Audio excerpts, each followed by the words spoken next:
Mis hermanos, me siento muy feliz de poder predicar la palabra del Señor esta mañana. Como lo dijo mi padre al iniciar la transmisión y como también lo saben algunos de ustedes, hoy estoy cumpliendo años y me siento muy, muy feliz por un año más de vida. Aquí, ¡Feliz cumpleaños! aquí hay unos aplausos de la iglesia en casa.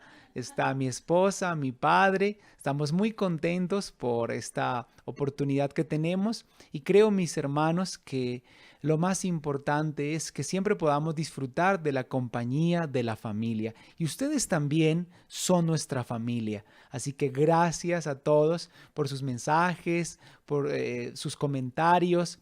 Creo que el mejor regalo que podemos recibir es leer sus mensajes, leer sus saludos y saber que están allí, que están bien, que están con su familia y lo más importante, que están sirviendo al Señor y procurando agradarle en todo. Así que, mis hermanos, gracias, me siento muy feliz y espero en el resto de lo que queda de este día poder celebrar junto con la familia y bueno, compartiremos algunas de esas fotografías en redes sociales para que ustedes también puedan verlas y estemos todos juntos. Quisiera poder verlos como en otros años.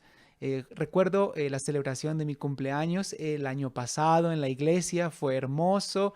Ustedes fueron muy lindos, pude verlos, saludarlos, abrazarlos.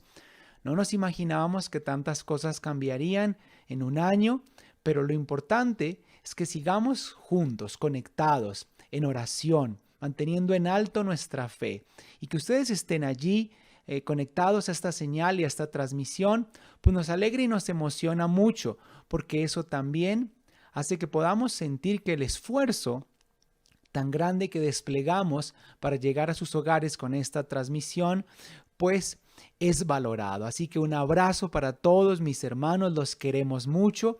Y bueno, saben que en este nuevo formato que hemos querido implementar, estamos dando gran prioridad a la palabra. Así que los invito en esta mañana a que vayamos a la segunda parte de nuestra enseñanza, cuidado interior e impacto exterior. Compartí la primera parte de esta enseñanza el domingo pasado, así que los invito a que veamos hoy la segunda parte. ¿Está bien?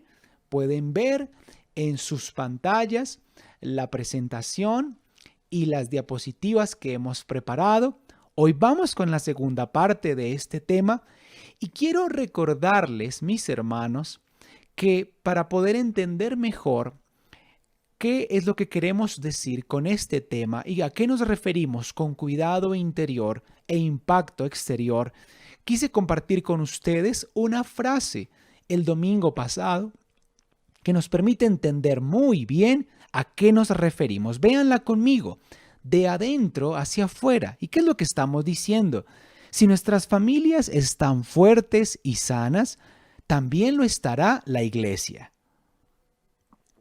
Y solo una iglesia sana y fuerte podrá lograr un gran impacto exterior.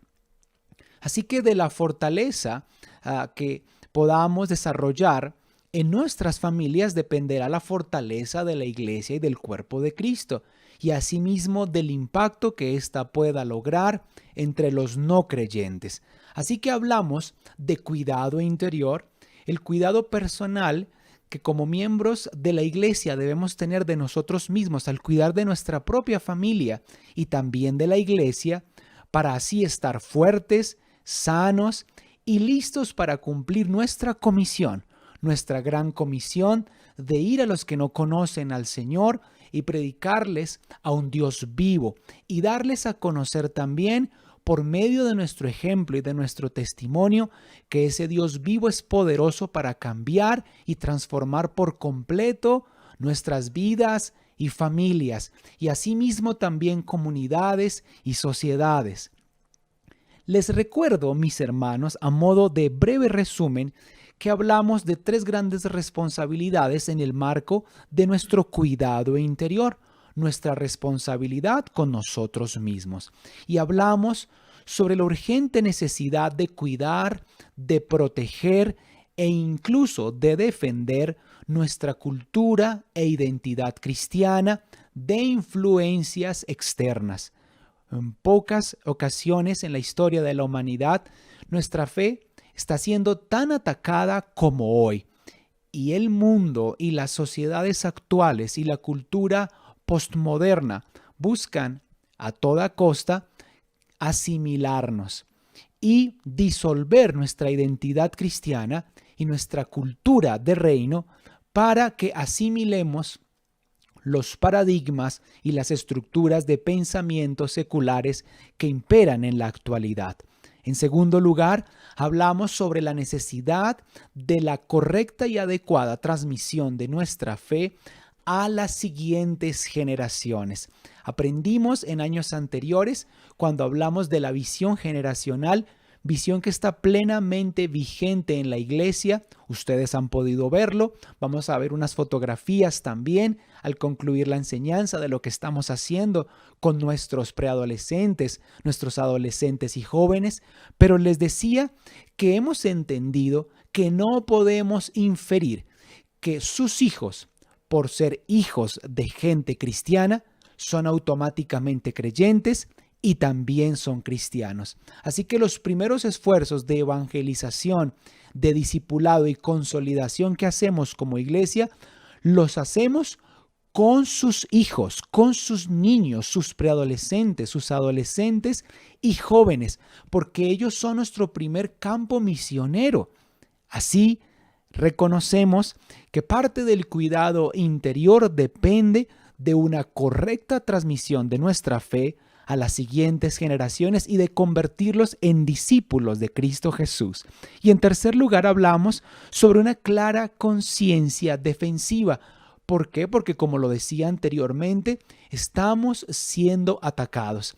Y el Señor nos ha dado por medio de su palabra, dice la Escritura, armas ofensivas y defensivas. También aprendimos que la mejor arma y la mejor defensa frente a todos los ataques que vivimos en el tiempo actual corresponden a una vivencia de fe y a una vida de integridad. Así que es la integridad la que nos protege y es una vida avanzando en fe y en arrepentimiento la que no solamente nos blinda contra todos los ataques externos de los que somos objeto, como el cuerpo del Señor, como la iglesia de Cristo, sino que además de eso hablan de nuestros rasgos identificatorios propios de nuestra identidad cristiana, rasgos de los que debemos estar muy orgullosos y que además debemos defender en el marco de lo que conocemos como nuestra cultura cristiana. Nosotros, mis hermanos, no hacemos parte de la cultura pop. Nosotros, mis hermanos, no hacemos parte de esa avalancha de contenidos de la industria del entretenimiento que hoy quieren formar y encauzar las formas de pensar. Nosotros no nos dejamos asimilar por el postmodernismo, ni tampoco por las nociones de lo políticamente correcto, sino todo lo contrario. Vamos a Romanos capítulo 12, verso 2, donde el Señor nos ha dicho por su palabra que no nos dejemos amoldar y conformar a este mundo, sino que por el contrario permitamos que el Señor nos transforme al cambiar nuestra manera de pensar. Y es así cuando podemos comprobar la voluntad del Señor. Ahora, avanzando, mis hermanos, al tema de hoy, hablamos el domingo anterior de cuidado interior. ¿Está bien? Y les acabé de compartir un breve resumen. Hoy vamos a hablar de impacto exterior. El impacto exterior está de una forma muy específica, supeditado al cuidado interior, depende de él. No podremos ser una iglesia que impacta, no podremos ser una iglesia que presenta con poder el mensaje de la verdad en este tiempo si primero no hacemos una correcta y permanente obra de cuidado interior. El paso número 1 es determinante para avanzar al paso número 2. Primero, cuidado interior. Lo vimos el domingo pasado. Hoy avanzamos al impacto exterior. Y para esto quiero hablar de 3 cosas. La primera es la autenticidad de nuestro testimonio. Nuestro testimonio, mis hermanos, es clave, es determinante. Ya lo hemos dicho antes, quiero recordarlo hoy. Generalmente el principal obstáculo a los trabajos y a los esfuerzos evangelizadores de miembros de la iglesia corresponden al mal testimonio de algunos miembros de la iglesia. Por lo tanto, nosotros debemos cuidar tanto como podamos nuestra imagen, nuestro testimonio. No me refiero a la hipocresía de aquellos que exteriormente quieren dar la apariencia de estar muy bien, de ser piadosos, religiosos y temerosos de Dios, pero en su vida privada, en su vida personal, matrimonial y familiar, son un desastre. No me refiero a eso. Nosotros debemos ser auténticos, consecuentes. Pero esto, mis hermanos, es importante tanto en nuestra vida privada y en el fuero interno de nuestro matrimonio y de nuestra familia, también como en nuestra vida pública. Esto habla de quiénes somos en nuestros establecimientos educativos, colegio, universidad. Esto habla de quiénes somos con nuestros compañeros de estudio y de trabajo. Esto habla de quiénes somos como jefes o como subalternos. Esto habla de quiénes somos con nuestros amigos. En todo lugar habla también y alude también a los contenidos que compartimos y publicamos en nuestras redes sociales. Y si ustedes se dan cuenta, esto tiene plena consonancia con lo que hemos dicho acerca de nuestra cultura cristiana. Recuerden que también la palabra dice que somos embajadores. Un embajador se mantiene íntegro y se mantiene fiel a su vocación como representante de aquella nación y de aquel mandatario que le ha enviado. Y nosotros, mis hermanos, somos representantes de aquel que nos envió, de nuestro Padre Celestial y de nuestro Señor Jesucristo, y representamos el reino celestial. Así que lo hacemos adecuada y correctamente a partir de una vida auténtica, tanto en privado como en público. Amén. Hablamos de la autenticidad de nuestro testimonio y en segundo lugar, de que somos portadores y transmisores de esperanza. Nuestro pastor, al iniciar la transmisión, nos hablaba brevemente de las condiciones tan difíciles que vive el mundo actualmente. Y lo que impera, mis hermanos, y lo que prima hoy es el escepticismo, es el temor, es la preocupación, la desesperanza. Pero nosotros, ustedes y yo, como la iglesia del Señor, somos no solamente portadores, esto es, aquellos que llevan algo, que tienen algo, que portan algo, sino además somos transmisores. No solamente portamos o somos portadores de la fe, sino que además la transmitimos, podemos irradiarla y compartirla a otros. Portadores y transmisores de esperanza. Y en tercer lugar, nuestro mensaje, que es el mensaje del Evangelio, contiene una riqueza imperecedera en un mundo en el que las personas avanzan y corren desesperadamente por la riqueza perecedera, la riqueza material y por todo aquello que según las mentalidades dominantes de la actualidad hacen que las personas crean que somos valiosos, que somos importantes. Corren a través de ese afán por alcanzar lo que a los ojos del mundo es valioso. Pero nuestro mensaje, mis hermanos, el mensaje de la palabra, el mensaje de la verdad, el mensaje del Evangelio, es un mensaje que procede de la verdad de Dios. Y esa verdad de Dios es para nosotros hoy fuente de toda provisión y satisfacción. Y no solo para esta vida, sino también para la vida eterna. Esa es la gran diferencia de aquellos que consideran que la existencia humana está circunscrita únicamente al ámbito de lo terrenal. No es así para los que conocemos al Señor y su palabra.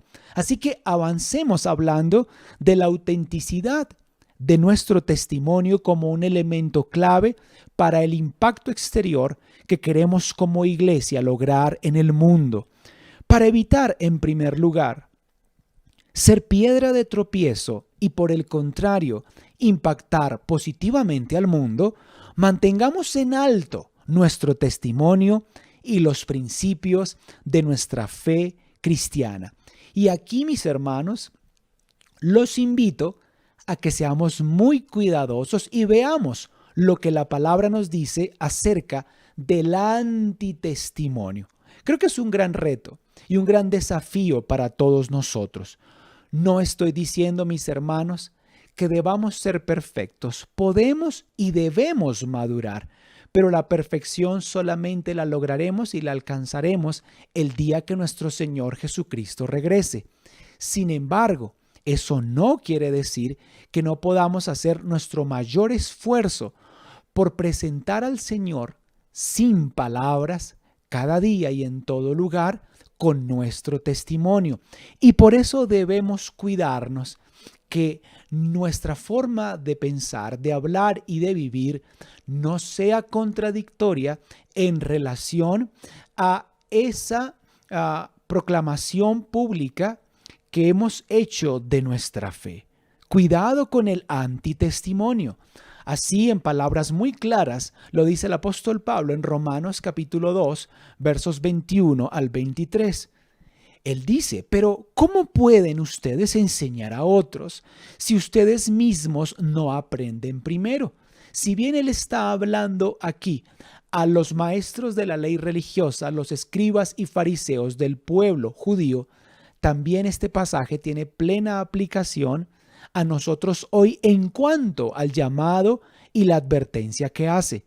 ¿Cómo pueden enseñar que no se debe robar si ustedes mismos roban? Dicen que todos deben ser fieles en el matrimonio, pero ustedes son infieles. ¿Escuchan lo que estoy diciendo, lo que la palabra nos anuncia? Aquellos que hablan en contra del robo y que dicen que no se debe robar, pero roban. Aquellos que hablan de la fidelidad y que invitan a otros a la fidelidad conyugal, pero son infieles. Esposas que teniendo a su marido se han acostado, se acuestan con otros hombres. Hombres que teniendo a su esposa le han sido infieles, deshonrando su compromiso matrimonial. Y aquí que vemos, mis hermanos, hipocresía y absoluta falta de coherencia, porque el discurso dice una cosa, pero la forma de vivir otra. Y el Señor detesta, mis hermanos, a esa clase de personas que desde la hipocresía creen que pueden agradar a Dios y al mismo tiempo agradarse a sí mismos y aún incluso engañar a otros con una exigencia que ellos mismos no están dispuestos a cumplir.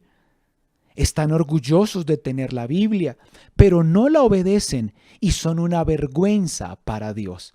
Miren el peligro del antitestimonio y las consecuencias que tiene.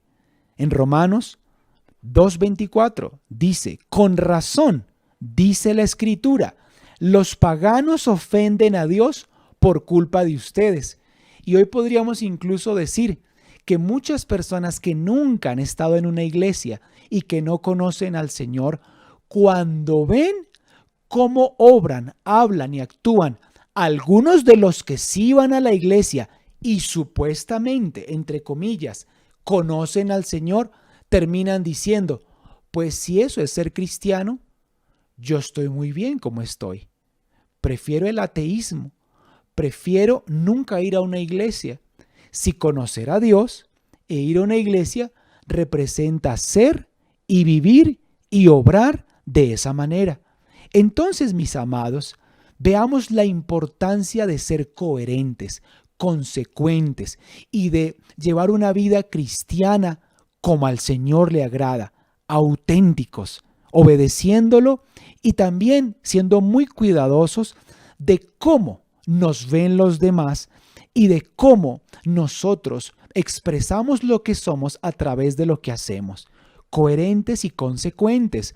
Por eso, Primera de Tesalonicenses 4:12 dice que por su modo de vivir se ganen el respeto de los que no son creyentes. Noten que no dice por sus palabras, por sus ideas, por su discurso, ni siquiera por su fraseología cristiana.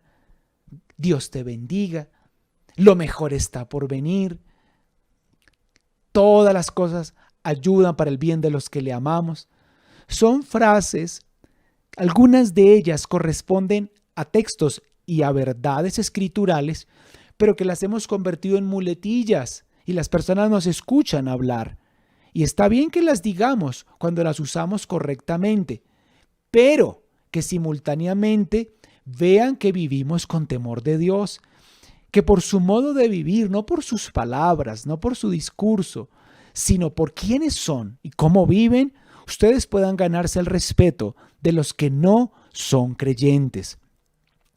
Por eso, en nuestra forma de vestir, por eso, en nuestros hábitos, en nuestras costumbres, por eso cuando oramos antes de comer, solos o acompañados, por eso en nuestra manera de vestir, hombres y mujeres por igual, por eso cuando hacemos publicaciones en redes sociales, cuando compartimos estados, somos muy cuidadosos, mis hermanos.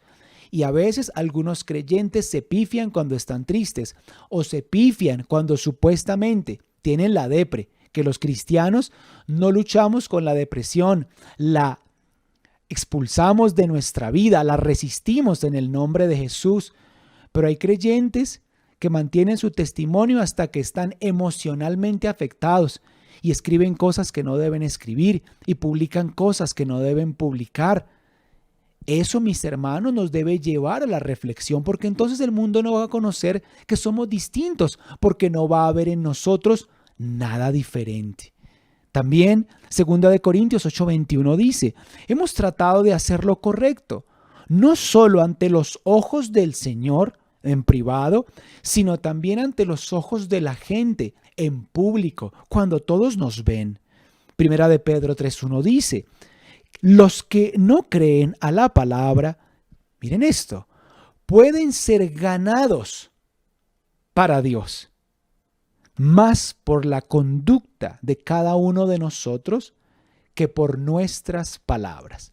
Ahora, si ustedes van al contexto de Primera de Pedro, capítulo 3, verso 1, van a ver que Pedro le está hablando a las esposas creyentes con esposos incrédulos, pero también tiene una plena aplicación para nosotros en relación a los que no conocen al Señor, porque podemos, y esto es bíblico, aún ganarlos por medio de nuestra conducta sin palabras. Eso no quiere decir que no necesitemos y debamos buscar espacios de diálogo y de conversación.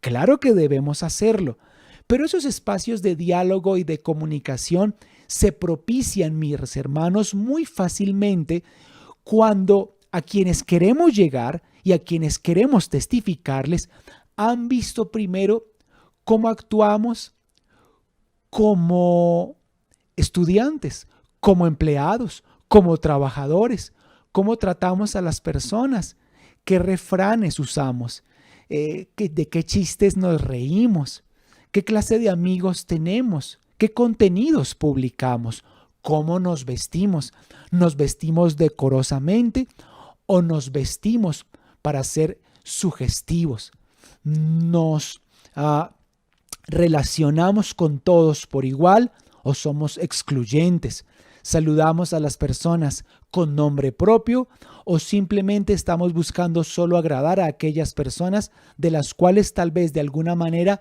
podamos beneficiarnos. ¿Cómo somos, mis hermanos?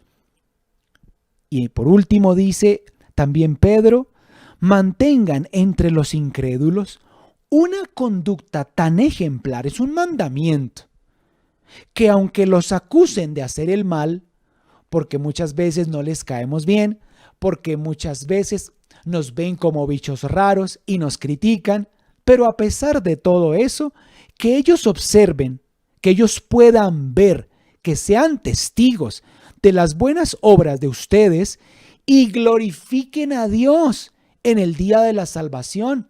Que digan: Señor, gracias por mi vecino creyente, gracias por mi vecina evangélica, gracias por mi compañero de estudio que va a la iglesia, gracias porque mi jefe tiene temor de Dios y de hecho actúa diferente. He tenido muchos jefes, pero este jefe es especial porque es cristiano. He tenido muchos compañeros en la universidad, pero ella es distinta. ¿Por qué? Porque ama a Dios. Entonces, mis hermanos, somos distintos, somos diferentes, pero permitamos que esa distinción y esa diferencia sean observadas por los que no conocen al Señor. Y esto debe ser premeditado. Mantengan entre los incrédulos, es una ordenanza, una conducta tan ejemplar, que aunque los acusen de hacer lo malo, ellos puedan ver que no hay nada malo en ustedes.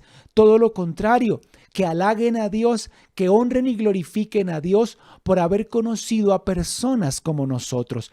Esto es todo un desafío, mis hermanos. Repito, el Señor no nos está llamando a ser perfectos y a veces cometemos errores, pero avancemos en el objetivo de dar a conocer al Señor en relación a todos los que no le conocen, con una conducta y un testimonio impecables.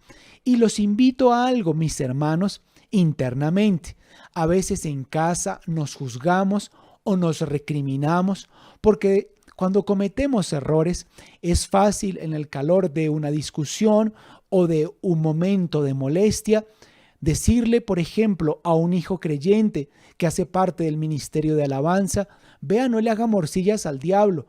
Usted allá subiendo videos para que los pongan en la iglesia, cantando y exaltando al Señor, y aquí en la casa desordenado y desobediente. No hagamos eso, mis hermanos, porque que seamos creyentes no quiere decir que seamos perfectos o que seamos inmunes, por ejemplo, a la ira, a la molestia. Nos pasa, nos ocurre. Entonces no nos señalemos y no nos critiquemos. Esa mamá que a veces le ha dicho a su hija: pero mire usted que danza en la iglesia y cómo se comporta en la casa. Claro que la mamá debe llamar al orden a su hija. Claro que el papá debe increpar a su hijo cuando debe hacerlo. Pero no, mis hermanos, apelemos al chantaje. Luego no usted que va a la iglesia. Luego no usted que está en un ministerio. ¿Es que acaso usted no es cristiano? Porque entre nosotros mismos, mis hermanos, solo vamos a hacernos daño con eso. Claro que cada uno de nosotros debe saber que su testimonio debe ser impecable en casa, en lo privado y también fuera de casa, en la vida pública. Pero eso no quiere decir que entonces podamos en casa estarnos criticando y reprochándonos y echándonos en cara de que vamos a la iglesia, pero mire lo que hacemos. Porque es que no somos perfectos y el que reprocha es tan imperfecto como el que es reprochado. ¿Por qué? Porque somos seres humanos. Así que nunca más en casa, mis hermanos, una esposa que recrimine a su marido que porque va a la iglesia o que porque enseña o porque predica o porque es cristiano, pero mire lo que hace. Porque ser cristiano no es sinónimo de ser perfecto. Amén. Ningún esposo a recriminar a su esposa que porque sirve o trabaja en el ministerio o enseña o predica, pero mire lo que pasó y mire lo que hizo. El Señor no quiere que recriminemos de esa manera. ¿Está bien? No hagamos eso porque no es correcto, no está bien.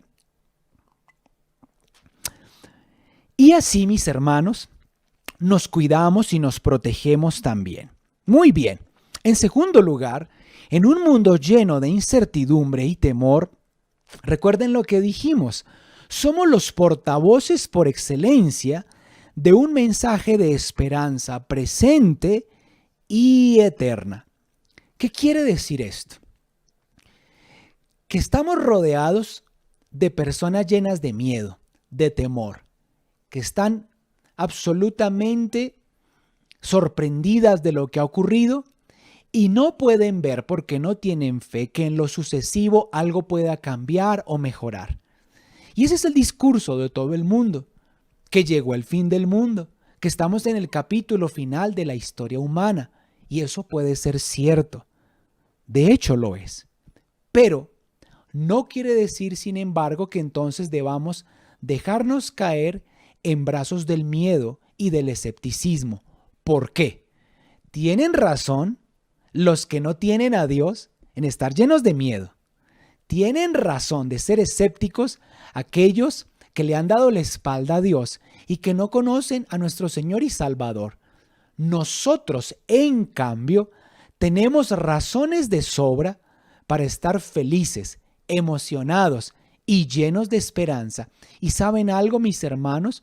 Dios desea que así obremos y que así actuemos. Porque este mundo, sin duda alguna, y lo dice y lo afirma de manera categórica la profecía bíblica, va de mal en peor e irá de mal en peor. Pero nosotros vamos de gloria en gloria y de victoria en victoria, porque nuestra suerte, porque nuestro destino y nuestro futuro no dependen únicamente de nosotros mismos y no dependen de las condiciones políticas, sociales o económicas de la nación en la que vivimos, del continente o del mundo. Dependen fundamentalmente de nuestro Dios y Señor. Nunca olviden, mis hermanos, que el justo, ustedes y yo, por la fe vivirá. Y así vivimos. Y cuando vivimos por la fe, no hay lugar al temor, no hay lugar a la preocupación, ni tampoco al pesimismo. Entonces, en el marco de esa fe y de esa esperanza que está implantada en nuestro corazón por medio de la fe, asimismo también transmitimos esa esperanza. Somos comunicadores de la misma. Veamos entonces lo que dice Colosenses capítulo 4, versos 5 y 6. Usen su inteligencia para tratar como se debe a los que no confían en Cristo. ¿Por qué, mis hermanos? Porque no estamos siendo muy inteligentes cuando en el marco de una discusión con alguien que no tiene al Señor, nosotros hablamos en los mismos términos, decimos las mismas cosas y demostramos el mismo escepticismo. Uy, sí, cómo está todo de mal, terrible. Y el COVID, y la pandemia, y las vacunas, y las élites. Yo les hablo a ustedes con mucha franqueza aquí en la transmisión para que abramos los ojos.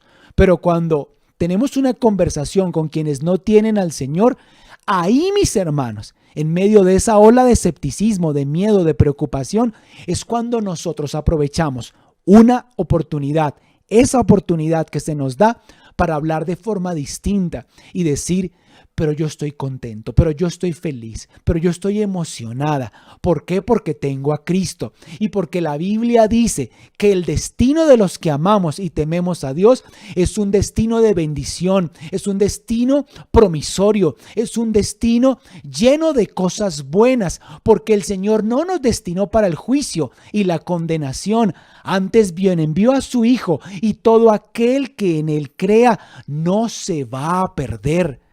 Y entonces allí, en el marco de esa conversación, donde contrastamos el pesimismo de los que no tienen a Dios y nuestro optimismo, que no proviene de un optimismo ciego, sino de la fe, es allí cuando dicen: usted piensa distinto, usted ve las cosas de manera diferente, cuénteme más, dígame más. Y es allí cuando tenemos la puerta abierta y la oportunidad para testificar. Pero hacemos esto con inteligencia, y dice la palabra, aprovechando bien cada oportunidad que tengamos para conversar con ellos. Miren, mis hermanos, es que es un mandamiento. Hablemos siempre de cosas buenas. Díganlas de manera agradable y piensen bien cómo se debe contestar a cada uno. Este es un imperativo también refrendado por el apóstol Pedro. Estén siempre dispuestos, siempre preparados, siempre listos para explicarle a la gente por qué ustedes confían en Cristo y en sus promesas. Es que es por eso, mis hermanos, que nosotros nos mantenemos alegres. El mundo, mis hermanos, puede ir rumbo al caos, como efectivamente en esa dirección se mueve. Pero nosotros estamos aquí, pero somos ¿de dónde? Y allá, mis hermanos, gobierna nuestro Padre Celestial. Allí no hay caos, allí no gobiernan ni dominan el maligno y sus hijos, las élites del poder, que han desatado toda esta tragedia con un virus fabricado en un laboratorio. Nosotros, mis hermanos, estamos muy por encima de esos planes del enemigo. ¿Por qué? Porque confiamos en Cristo, y Cristo es, mis hermanos, quien guía y conduce nuestra vida y se encargará de llevarnos a puerto seguro. Estamos firmes en sus promesas, pero el Señor quiere no solamente que estemos alegres, contentos, seguros y esperanzados. También quiere que transmitamos eso a quienes no lo conocen, para que todo lo que está pasando hoy en el mundo sea también una oportunidad de salvación. Somos transmisores de esperanza. Romanos 15:13 dice: Dios, quien da esperanza, lo llene de toda alegría y paz a ustedes que tienen fe en Él. Que el Señor lo llene a ustedes de esperanza, que nos llene a nosotros de esperanza, de alegría y paz. Miren luego lo que dice: así tendrán tanta esperanza, tanta alegría, tanta paz, escuchen, que llegará a otros, será transmitida a otros por el poder del Espíritu Santo. Eso fue, por ejemplo, lo que hizo siempre nuestro pastor en el Consejo de Bogotá. Cada lunes, cuando tenía la oportunidad de saludar y de hablar, él aprovechaba ese espacio, escúchenme, no simplemente para quedar bien ante los ojos de otros, no simplemente para dar impulso a su proyecto político, no simplemente para apuntalar sus perspectivas electorales, sino más que eso, para promocionar los valores de nuestra fe bíblica y para poner en alto el nombre del Señor. A tal punto, mis hermanos, tuvo éxito, y en tal grado tuvo éxito en este propósito, que aún incluso sus colegas no creyentes, y que es más, estaban en el otro espectro y en el otro extremo del agnosticismo, de la incredulidad, del ateísmo, llegaron muchas veces a pedirle que no se le olvidara en su saludo de los días lunes a echarles el sermón o hacer la homilía o hablarles de Dios. ¿Por qué? Porque en esa sed eterna y en ese anhelo insaciable por lo trascendente que solo proviene de Dios, sentían algo de eso que nunca habían tenido y que nunca podrán tener aparte de conocer a la persona de Jesús, en las palabras de ese concejal que no se avergonzaba de ser un pastor cristiano y de hablar de Cristo con libertad en un ámbito no eclesial. Todos podemos hacer lo mismo y hablar con alegría, con fe, con esperanza, con optimismo. Claro, mis hermanos, humanamente hablando hay razones para preocuparse, pero como ustedes y yo hemos afianzado y construido nuestro fundamento sobre la roca, pues estamos tranquilos, porque pueden descender las lluvias, pueden soplar los vientos y crecer los ríos, pero nuestra vida, nuestro matrimonio, nuestro hogar y nuestra familia se mantendrán firmes. Amén.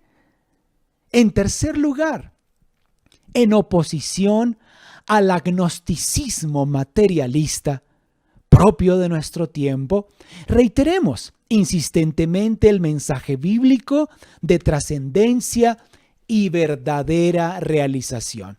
Y cuando hablo, mis hermanos, de trascendencia y de verdadera realización, me refiero a todo lo que trasciende lo material y lo terrenal y que avanza, mis hermanos, al campo de lo espiritual, al campo de lo celestial, esto es, al campo de lo eterno. Para entender este punto, permítanme hablarles un momento de lo que significa la palabra agnosticismo y lo que significa la palabra materialismo, y de lo que logra esta perversa combinación, este binomio que lastimosamente impera hoy de manera hegemónica en nuestra sociedad. Cuando hablamos de agnosticismo, nos referimos a una actitud filosófica que declara inaccesible al entendimiento humano el conocimiento de lo divino y todo aquello que trasciende de la experiencia humana.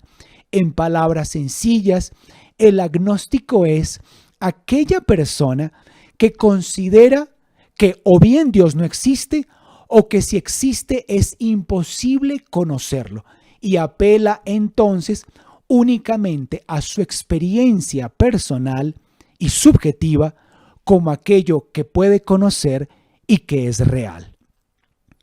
A su vez, el materialismo, mis hermanos, es una cosmovisión, es una forma de entender al mundo a partir de la cual se reconoce que la única realidad existente es la realidad material. En términos sencillos, el materialista es aquel que ha cerrado por completo las puertas de su vida a la trascendencia, a lo espiritual, a lo divino y a lo eterno, y que reconoce como la única realidad posible la realidad de lo que ve, la realidad de lo que puede tocar, la realidad de lo material. Entonces, mis hermanos, cuando conjugamos agnosticismo con materialismo, tenemos una actitud de vida de personas que consideran que es imposible conocer a Dios y que al mismo tiempo reconocen que la única realidad es la realidad material, lo que pueden palpar y lo que pueden ver. Y así, mis hermanos, de esa forma transitan por un camino y recorren un sendero que los lleva siempre a la insatisfacción, que nunca podrá satisfacerlos plenamente, por cuanto han cerrado su vida a lo más importante que una persona, una familia, una sociedad, una nación puede tener: el conocimiento de lo trascendente, el conocimiento de lo eterno, el conocimiento de Dios en la persona de Cristo Jesús. Así que el rumbo de quienes viven según este paradigma agnosticista, materialista, que consideran que es imposible conocer a Dios y que la única realidad es la realidad material, dice Filipenses 3:19, de este rumbo que van camino a la destrucción. Su Dios son sus propios apetitos, se jactan de cosas vergonzosas y solo piensan en esta vida terrenal. Miren, mis hermanos, me parece increíble que en Filipenses 3:19 el apóstol Pablo, inspirado por el Espíritu, hable de agnosticismo y de materialismo. Escuchen esto: ¿por qué van camino a la destrucción quienes viven según ese paradigma? Porque como consideran que es imposible conocer a Dios, entonces sustituyen a Dios por su propia persona y se convierten en Dios para sí mismos. Y claro, la forma de rendir adoración a Dios, cuando ese Dios, en comillas y en minúscula, soy yo mismo, es satisfaciendo sus propios deseos y sus propios apetitos. Se han hecho Dios para sí mismos. Al mismo tiempo, se jactan de cosas vergonzosas, porque su vida se ha convertido en una carrera por la autosatisfacción, que nunca se logra a menos de que conozcamos a Dios, la verdadera fuente, la fuente que nos sacia para esta vida y para la vida venidera. Entonces se jactan de esas cosas vergonzosas porque su vida se ha convertido en un trasegar en el cual solo buscan satisfacerse, y entonces los deseos de la carne y de la naturaleza pecaminosa los dominan y creen que se están divirtiendo y creen que son verdaderamente libres porque hacen lo que quieren y no ven que van rumbo a la destrucción y no ven que se están autodestruyendo. Dice la palabra, solo piensan en esta vida terrenal.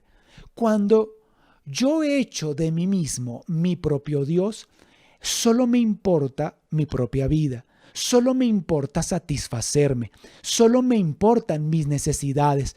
Me vuelvo por completo un egoísta, un ególatra, solo vivo para mí, cierro mi vida a los demás, incluso me distancio de mi propia familia, porque no soy capaz de compartir ni de repartir, no soy capaz de abrirme a los demás, solo pienso en mí mismo y en mi satisfacción. Y además, en lo terrenal, estas personas, mis hermanos, creen que entre más ganan y más tienen, más felices podrán ser. Creen que la felicidad está en tener y ahorrar para gastar y para viajar. Mis hermanos, tener no es malo. Viajar es algo muy bueno, pero no se pueden convertir en ídolos que desplacen a Dios del primer lugar de nuestro corazón. Y a veces también incluso esto ha afectado a creyentes que están tan felices con todo lo que han logrado, con todo lo que tienen y con sus proyectos para ir a tantos lugares, cosas que no son malas, sino todo lo contrario, muy buenas, pero permiten que estas cosas buenas desplacen a Dios del lugar más importante de su corazón. Y así, esas cosas buenas que Dios nos da se convierten en ídolos.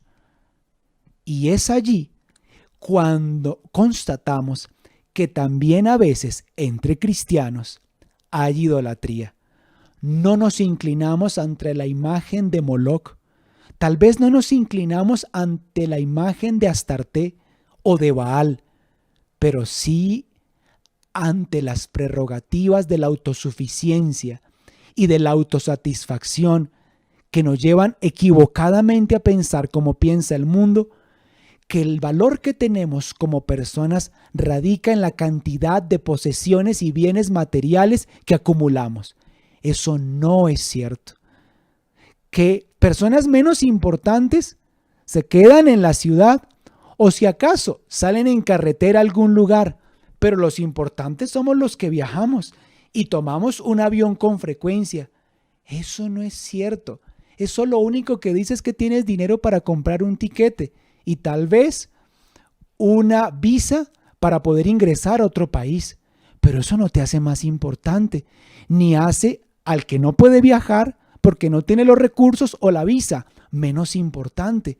Mis hermanos, nunca olvidemos, Dios quiere que antes de tener, nosotros hagamos y que antes de hacer, nosotros seamos.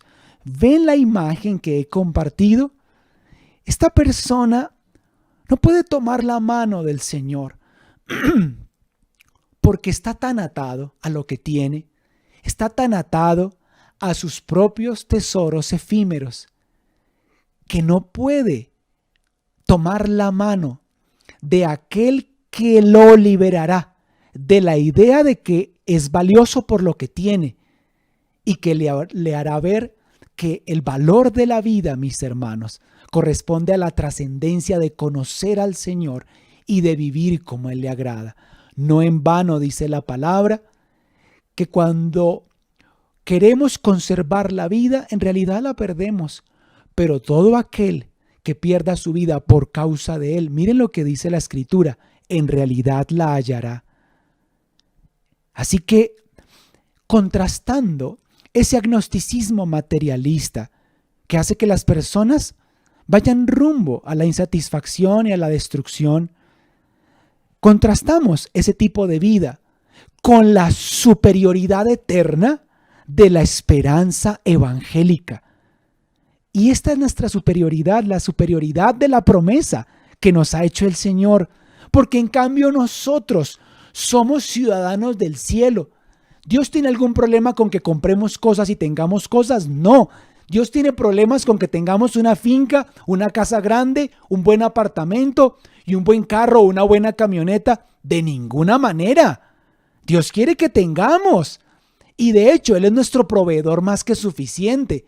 Pero lo que quiere es que nunca se nos olvide que somos ciudadanos del cielo, que estamos aquí de paso, que desnudos llegamos a este mundo y desnudos saldremos de él.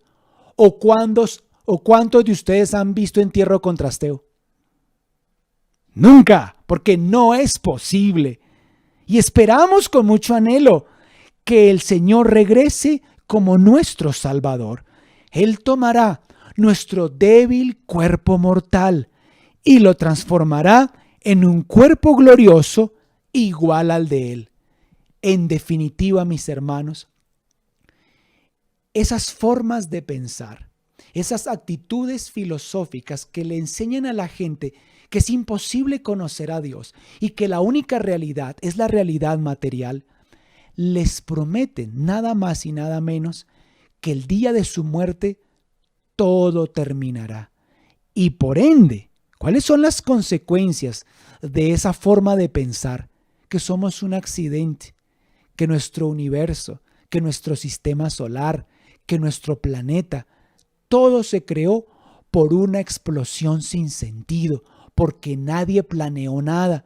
Estamos aquí simplemente de paso y la vida y la posibilidad de disfrutarla radica exclusivamente en lo que podamos tener, en el placer, en el hedonismo. Y simplemente cuando llegue la muerte, pues todo habrá terminado. Esa es una forma muy triste, mis hermanos, de entender la vida humana. Es una antropología pesimista y totalmente infructuosa. En cambio, la esperanza del Evangelio es una esperanza para esta vida, claro que sí, pero también una esperanza que trasciende la vida terrenal y que se instala y de hecho que se expresa de manera total y absoluta en la vida después de la muerte, en la vida espiritual, en la vida eterna. Por eso nosotros no vivimos con miedo del Circovid y de esta pandemia. ¿Por qué, mis hermanos? Porque nuestra vida está en manos del Señor. La Escritura dice que del Señor somos y si vivimos, para el Señor vivimos, pero si morimos, para el Señor morimos. Y dice la Escritura que lo importante es en la vida o en la muerte agradarlo a Él. A eso me refiero cuando hablo de la trascendencia del mensaje de la palabra. Vivamos de esa manera, mis hermanos. Dice la Escritura que todo aquel que tiene esta esperanza se purifica y se santifica a sí mismo. Gracias a Dios, nosotros tenemos la solución. Y la que fue nuestra solución para salir de ese agnosticismo materialista en el que vivíamos, porque antes también nosotros éramos iguales y pensábamos que lo importante era tener y acumular, pero llegó el Señor y cambió por completo nuestra manera de pensar. Pero ¿cómo podemos ayudar a los que viven de esa forma? A esa forma tan hueca, a esa forma tan vacía, tan desprovista de trascendencia. Nosotros tenemos la solución, porque la que fue nuestra solución también es la solución para ellos. Y miren, mis hermanos, que solo en Dios, solo en Cristo, solo en el Espíritu Santo encontramos lo que nunca este mundo podrá darnos. Ay, pastor, pero es que a mí no me haría daño $1.000.000. Ay, pastor, dirán algunos, pero es que a mí no me haría daño un viajecito y un tour por Europa. Ay, pastor, pero es que a mí no me haría daño un Lamborghini en el parqueadero. Claro que no nos haría daño. Y todo eso es bueno si el Señor lo permite. Vamos a orar para que el Señor nos bendiga. con excelentes posibilidades para viajar, con capacidad económica y, ¿por qué no?, para darnos nuestros gustos de vez en cuando. Es que eso no es pecado, mis hermanos, ni está mal. El problema es que las cosas, cuando se vuelven ídolos, trasladan y desplazan al Señor del primer lugar en nuestro corazón. Y eso es lo que no podemos permitir nunca. De lo contrario, el Señor nos bendice, pero escuchen, no simplemente para que tengamos. No somos bodegas de la bendición para acumular, acumular, acumular y guardar, guardar y guardar. Somos más bien canales de la bendición. Y Dios da a aquellos que dan para que den más, y a través de esos que dan, Dios da a quienes necesitan. Así que necesitamos saber la importancia de la generosidad, y generosidad también para compartir esta noticia. Porque, por tanto, para que sean borrados sus pecados y salgan de esa idea tan intrascendente y tan vacía y tan pobre de que no se puede conocer a Dios y de que la única realidad es la material, para que todos esos pecados sean borrados, arrepiéntanse como lo hicimos nosotros y vuelvan a Dios como lo hicimos nosotros. Miren qué hermoso. A fin de que vengan tiempos de descanso de parte del Señor. Porque si algo pierden, mis hermanos, aquellos que viven para sus propios deseos y creyendo que la única realidad consiste en lo terrenal, es la paz y el descanso. Por último, recordemos que tenemos todo lo necesario para cuidar nuestro matrimonio, cuidar nuestra familia y así cuidar la iglesia. Y una iglesia sana y fuerte podrá impactar un mundo en necesidad. Tenemos todo lo necesario. Miren lo que dice segunda de Pedro, capítulo 1, verso 3. Con su poder divino, Jesús nos da todo. Escuchen, no algunas, no la mayoría de las cosas. Nos da todo. Todo lo que necesitamos para dedicar nuestra vida a Dios. Y un esposo que dedica su vida a Dios. Una esposa que dedica su vida a Dios. Unos hijos que dedican su vida a Dios. Van a construir familia como al Señor le agrada. Y si además integran la iglesia, pues van a permitir que esa iglesia sea una iglesia sana y fuerte. Una iglesia que impacta. Miren esto. Todo lo tenemos porque lo conocemos a Él. ¿Han visto ustedes, mis hermanos, conmigo, que el Señor nos dice que no tendremos y que algún día, sino que ya todo lo tenemos porque lo conocemos a Él?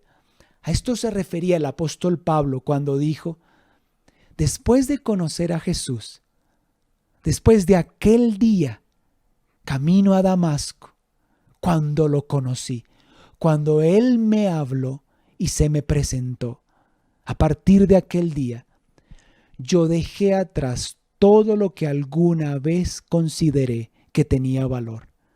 Y luego el apóstol Pablo dijo, y es más, antes me jactaba de mis estudios, de ser fariseo de fariseos, circuncidado al 8º día, de la tribu de Benjamín.